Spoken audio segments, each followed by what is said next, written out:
Hola, ¿qué tal? Gracias por estar en sintonía con nosotros. Hoy tenemos como invitado al arzobispo metropolitano de la Arquidiócesis de Mérida y también primer vicepresidente del CELAM. Se trata de Monseñor Baltasar Porras Cardoso. Con él vamos a estar conversando puntos importantes que tienen que ver con la sociedad venezolana y por supuesto también con el ámbito latinoamericano. A él le agradecemos pues haber apartado un momento de su agenda, que sabemos que en esta temporada pues es bastante comprometida con muchas labores que tiene que cumplir como prelado de la Iglesia, y a él le damos la más cordial bienvenida a este espacio que esperemos que sea pues para beneficio de todos ustedes con respecto a todos los temas que nosotros vamos a estar conversando. Gracias, Monseñor, por estar aquí, de verdad, mil gracias por haber aceptado pues mi invitación tan pronto y que me la diera de verdad tan pronto. Un gusto, Astrid, creo que bueno, poder conversar con todos los televidentes en este tiempo de Adviento y de Navidad, se nos da ocasión a ensanchar el corazón. Sí. Monseñor, quería comenzar por lo que tiene que ver por esa acción que viene recibiendo la Iglesia Católica Venezolana en cuanto a tratar de irlas pegando, digo yo, desmejorando en cuanto a la subvención de los diferentes programas que ustedes realizan en el aspecto de salud, educación, que son programas para la sociedad que tiene menos recursos, para gente que tiene una necesidad de recibir por parte de todas esas actividades que cumplen ustedes como Iglesia Católica y que de alguna manera pues, es al servicio pues, para el prójimo, que es la labor que ustedes cumplen. Mira, la reflexión primera que yo hago en esto es que entendamos toda la población que lo que se realiza y lo que hace no solo la Iglesia, también hay muchas otras instituciones que por unas razones u otras pues, tienen preocupación por sectores de la población, porque tienen preocupación por ayudar, porque tienen preocupación por ser también una voz crítica que es muy necesaria en cualquier sociedad plural y en cualquier sociedad democrática. Y cuando asistimos a una concentración de todas las funciones y de todos los recursos en manos del Estado, pues vemos la traba que esto supone. No hay nada mejor que una diversificación y que cada quien haga lo que le toca. Y el Estado que haga lo que le corresponde, que es precisamente la vigilancia para que los recursos se usen bien, para que no haya ningún tipo de abuso, pero no en convertirse pues en el único ser, en el único ente que tiene que ver absolutamente con toda la vida del venezolano. Y eso lo podemos ver en acontecimientos como los que estamos viviendo, pues ante una situación como la de todas estas inundaciones y las catástrofes que está generando. Se pide colaboración, pero la colaboración se recibe cuando se quiere, se trata a veces mal a quienes se acercan como personas, como instituciones a donar algo. No se permite sino solo el protagonismo del Estado. No se recurre tampoco al enorme capital humano que existe, que son los expertos. Hay gente, y hay mucha gente en Venezuela, y aquí en Mérida pues mucho más, en torno a la Universidad de los Andes y en torno a tantos servicios que aquí han funcionado, que saben cómo se bate el carato, como se dice, ¿no? Y que mejor que recurrir pues también a ellos y poder planificar. Muchas de las cosas, yo estoy convencido pues que están sucediendo por efectos lógicos de la naturaleza, podrían haberse paliado si hubiera políticas de mantenimiento, de conservación, de saber estos comportamientos de la naturaleza ya se conocen, lo de Vargas, lo de Mascotíes, las distintas formas de comportarse los taludes, mucho más aquí en las montañas o en nuestros ríos. Bueno, hay una labor permanente que hacer. Pensemos nada más, si en el Chama se hubieran hecho en estos últimos años el dragado que impide pues, los sedimentos en su desembocadura en el lago, probablemente no se estuviera viviendo los momentos tan dramáticos que no dañan únicamente la finca, que no dañan eso que se dice que son los ricos, ¿no? Allí es donde se da empleo, es lo que posibilita que los pueblos que existen alrededor pues tengan vida.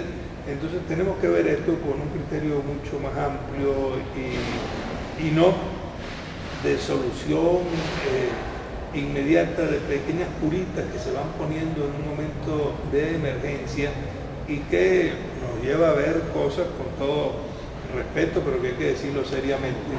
No es habilitando los lugares de oficinas públicas, no es mandando a que se ocupen hoteles o cualquier casa que esté desocupada, como se van a solucionar pues los problemas, porque es muy probable que las lluvias pasen en unos días o en una semana, pero después, ¿qué es lo que hay que hacer cuando tenemos un déficit de vivienda, cuando tenemos un déficit de infraestructura vial, que un estado como el nuestro quede incomunicado de forma casi continua?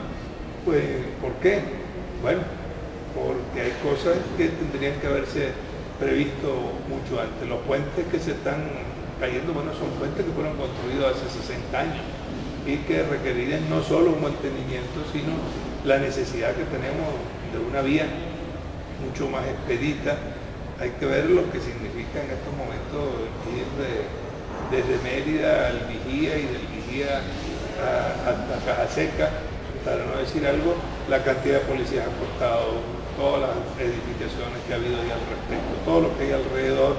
Bueno, necesitamos mejorar la calidad de vida del venezolano y eso tiene que ser una obra mancomunada y planificada y no solamente espasmódica o cuando estamos con el agua al cuello ver cómo nos podemos subir en un taburete para no quedar ahogados.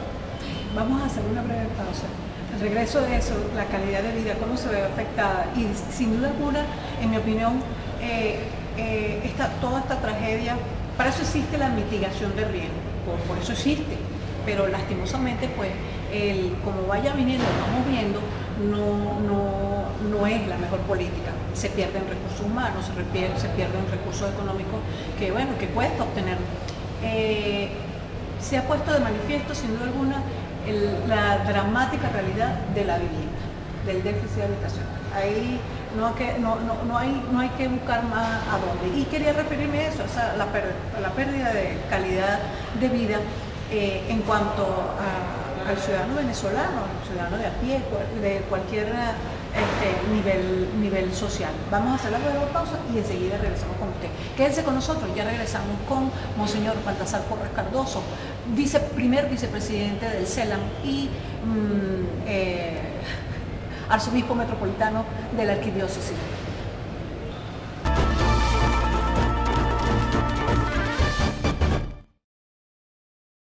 Continuamos entonces acá con nuestra conversación con Monseñor Baltasar Porras Cardoso, que lo habíamos dejado al aire antes de irnos a la breve pausa, en relación con la calidad de vida del venezolano, cómo se ha deteriorado a una velocidad impresionante y de que, bueno, de que no solamente las vías que son tan importantes, que conectan, que forman parte del desarrollo, de la vitalidad, de la posibilidad de que un país pueda crecer, de que un sector, de que un estado, de que una localidad pueda desarrollarse dentro de los negocios que pueda, del turismo, agropecuario, etc.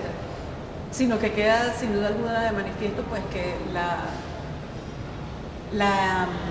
ineficiencia en cuanto a la dramática realidad de la vivienda en Venezuela.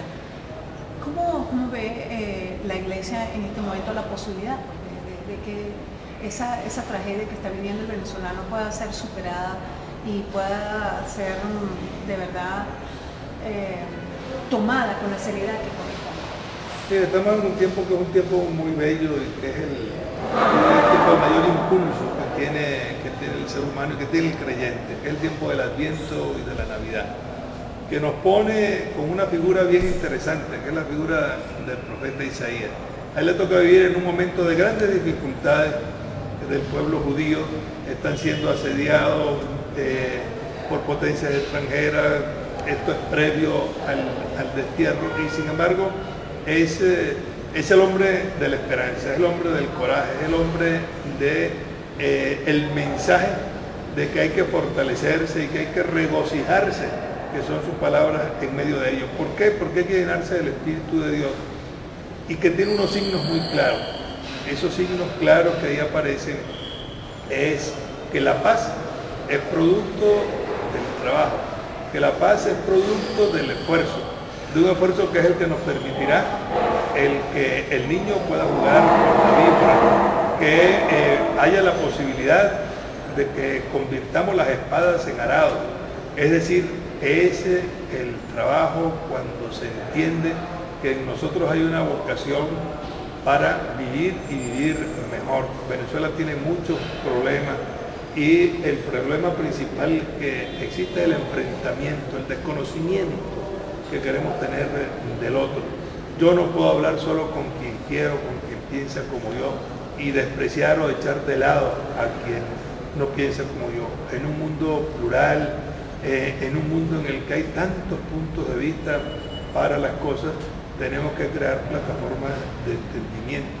Y eso primero nace en el corazón para poder llegar entonces a realizaciones concretas de qué es lo que nos hace falta en el orden de lo material, en el orden de poder ofrecerle a nuestros niños, a nuestros adolescentes y jóvenes una plataforma distinta, en que no sea un corazón que esté lleno de intriga, lleno de odio, lleno de desprecio, sino que solo viviremos mejor en la medida en que podamos abrir espacio para ese entendimiento y para que todos esos bienes que la naturaleza nos ha puesto y que el hombre con su inteligencia va logrando, permitan que todos vivamos un poco mejor. Y eso es un gran reto, un gran desafío.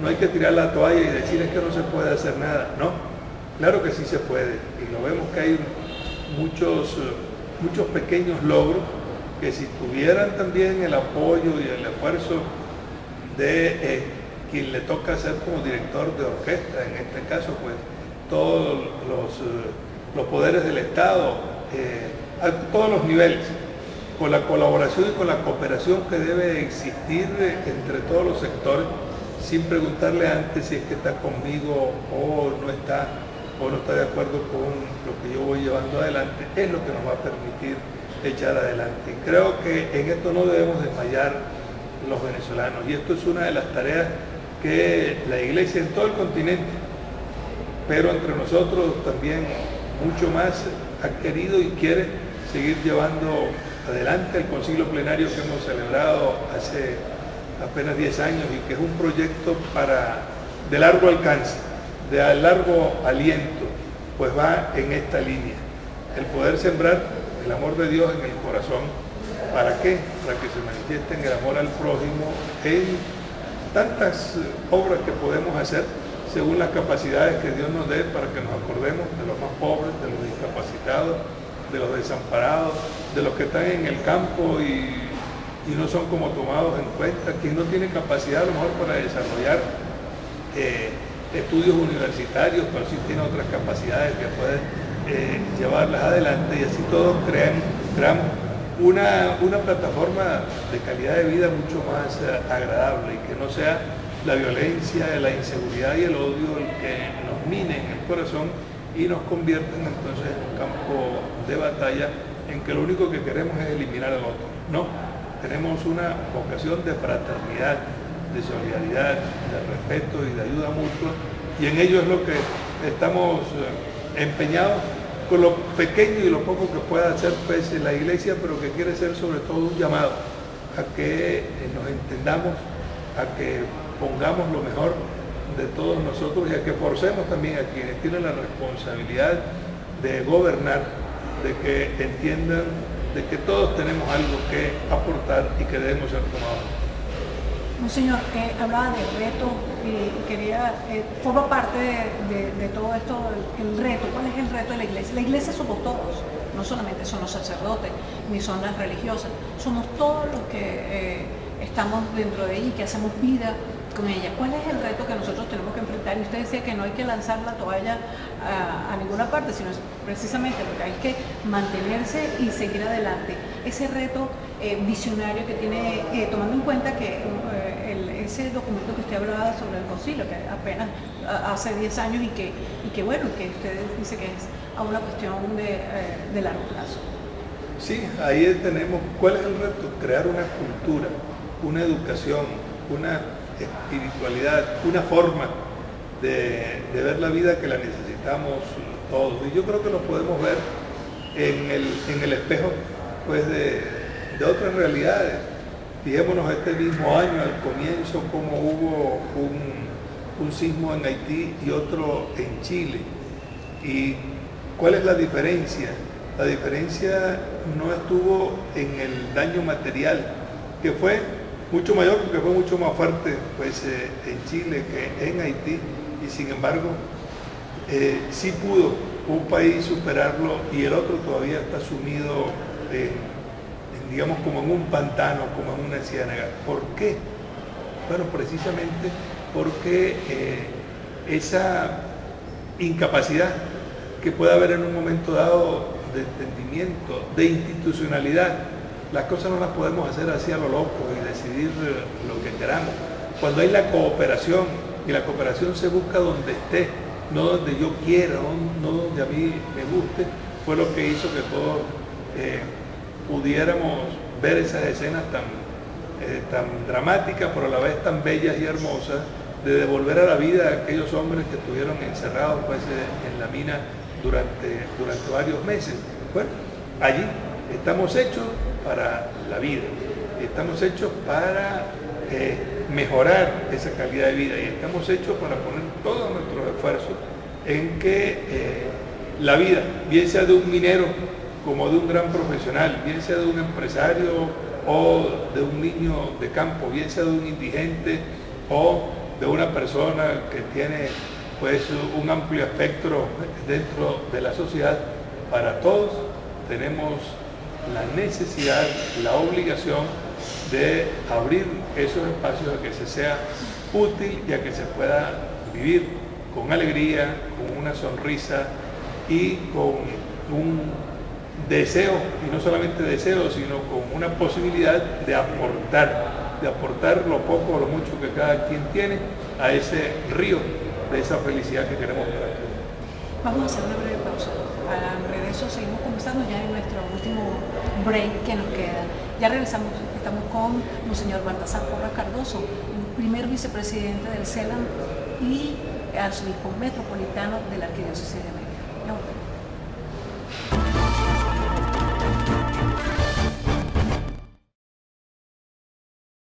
Continuamos acá con Monseñor Baltasar Porras Cardoso. Como les dije anteriormente, él es el primer vicepresidente del CELAM y estamos en el Palacio Arzobispal con él, conversando de varios puntos que tienen que ver con el ámbito nacional y por supuesto también en esta época tan importante de reflexión, a lo que vamos a referirnos para cerrar este último break.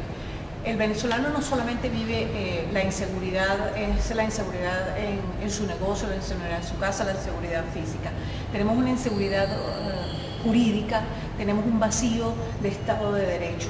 En cuanto a eso, ¿cuál es la posición de la Iglesia y usted como prelado de la Iglesia Católica en su opinión?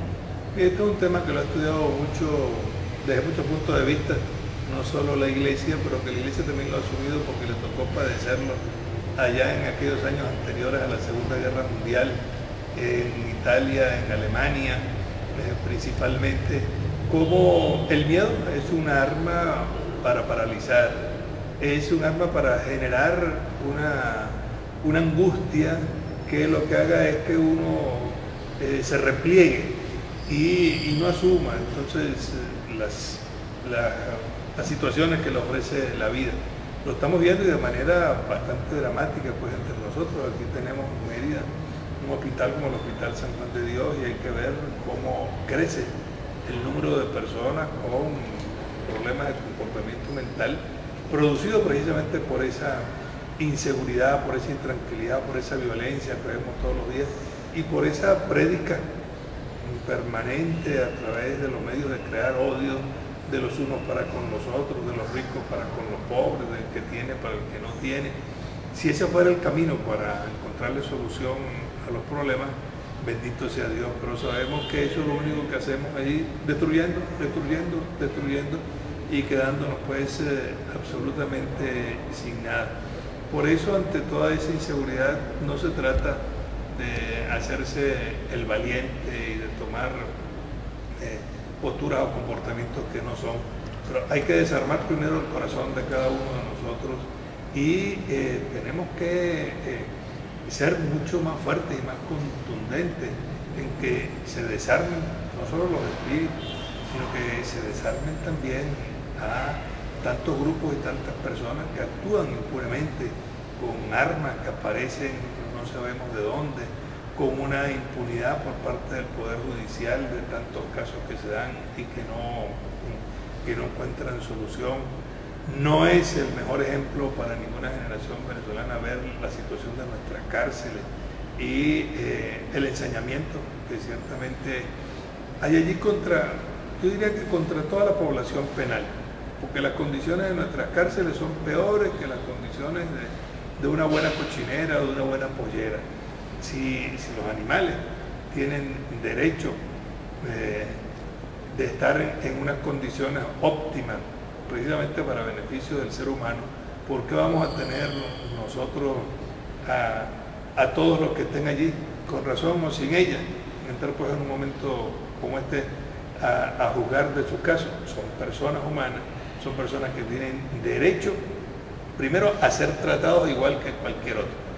El estar preso, si se sea un gran delincuente, no puede ser que se le estén violando de forma permanente sus derechos.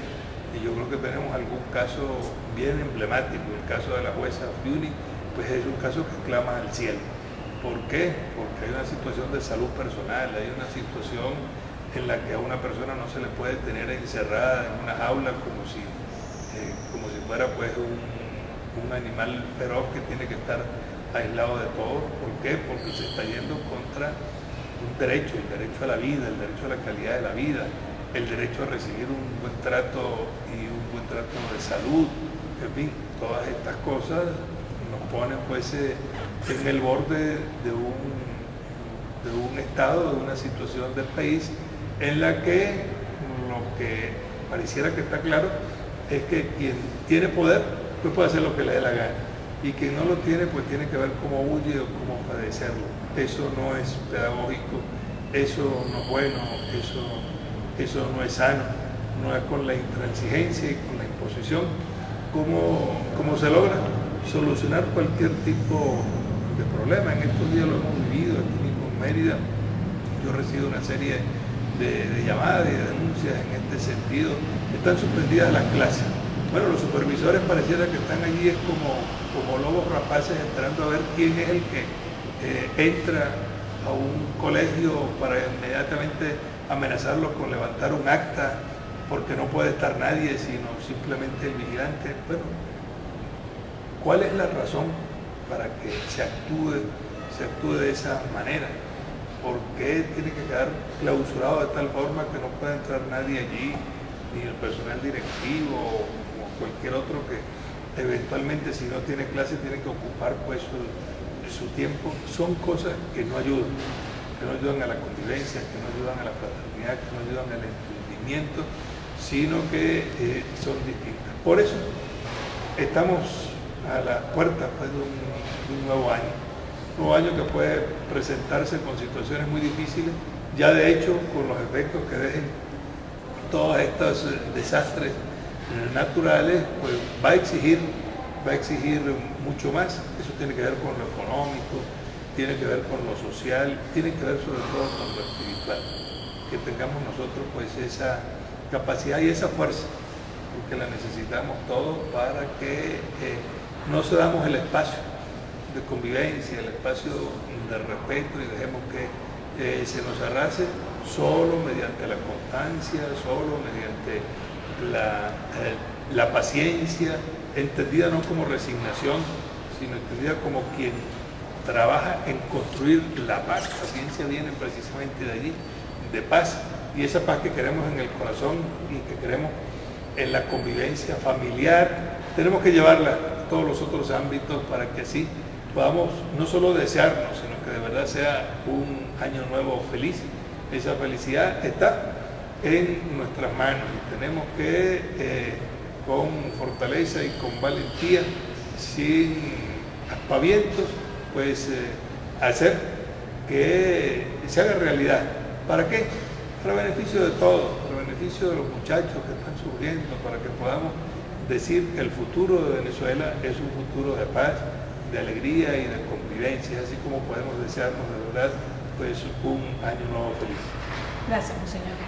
Muchísimas gracias. Igual para usted, que reciba de verdad una Navidad, que el advenimiento de Jesús sea para que nos ilumine en un camino lleno de mucho más prosperidad en salud, fundamentalmente prosperidad y sabiduría en lo que debemos realizar, sobre todo para todos los gobernantes, porque bajo ellos pues está guiado el futuro de este país y de esta región. A ustedes de verdad muy amable por haber estado con nosotros y por supuesto con Monseñor Baltasar Porras Cardoso, primer vicepresidente del Consejo Episcopal Latinoamericano, el CELAM, y de arzobispo metropolitano de la Arquidiócesis de Mérida. Con ustedes estuvo Astrid Mijoa y será hasta otra oportunidad.